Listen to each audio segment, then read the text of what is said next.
United States government donated US $2 million to support access to critical medical oxygen for Jamaica.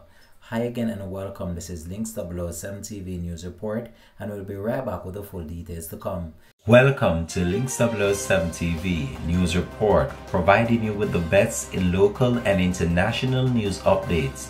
This is a place where you can get the most reliable and informative news information. Links 007 TV News Report.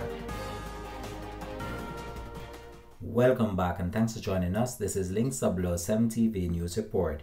The United States government, through the United States Agency for International Development, the USAID, recently donated US $2 million to support Jamaica's government's drive to expand the critical medical oxygen section within hospitals. This donation is part of the US government's broader support to Jamaica in response to the COVID-19 pandemic and will also prepare for future pandemic threats.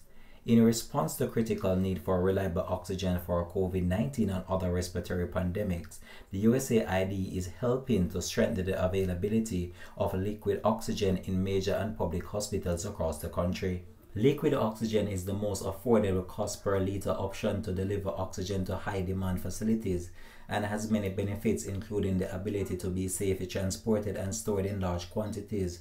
Liquid oxygen can also be compressed to fill cylinders to supply oxygen to smaller outlying facilities. The U.S. government supports to assist liquid oxygen infrastructures, including the efficient oxygen piping for key facilities. With no liquid oxygen access, address safety and security issues at facilities and also provide commodities and monitoring system to track oxygen flow and usage. Liquid oxygen will be provided in 8 high-demand hospitals and facilities. To date, the U.S. government has donated over $16.4 million to the Jamaican government in the fight against the COVID-19. Links 007 TV will have more report to come on this in a later newscast. Thanks for watching.